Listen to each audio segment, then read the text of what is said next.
हमारे चैनल को सब्सक्राइब करें और घंटी को दबाएं। लेटेस्ट न्यूज सबसे पहले देखने के लिए। देश के सबसे बड़े भारतीय स्टेट बैंक ने 75 लाख रुपए से अधिक होम लोन्स पर ब्याज दर में 10 बेसिस पॉइंट्स की कटौती कर दी है।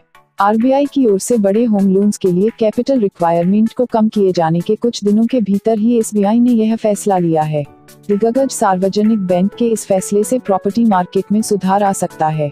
0.10 पॉइंट्स की कटौती के साथ ही एसबीआई से महिलाओं को 75 लाख रुपए से अधिक राशि का होम लोन 8.55% सालाना और अन्य को 8.60% की दर पर मिल सकेगा। एसबीआई ने कहा है कि 15 जून से नई दरें लागू होंगी। आरबीआई ने अपनी मॉनेटरी पॉलिसी में बड़े होम लोन्स पर वेटेज रिस्क को 75 बेसिस पॉइंट्स से कम करते हुए 50 बेसिस पॉइंट्स करने का फैसला लिया था। बुधवार को नीतिगत दरों के ऐलान के बाद आरबीआई ने कहा था, हाउसिंग सेक्टर के महत्व को देखते हुए और इसके इकोनॉमी के प्रभाव के महत्व को समझते हुए हमने कुछ निश्चित कैटेगरीज पर रिस्क वेटेज को कम करने का फैसला लिया है।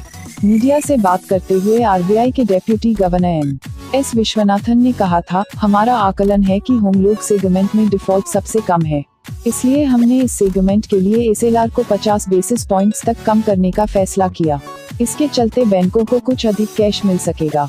संभव है कि केंद्रीय बैंक की ओर से उठाए गए इन 2 कदमों के चलते बैंकों को लोन के लिए अधिक राशि हासिल हो सके।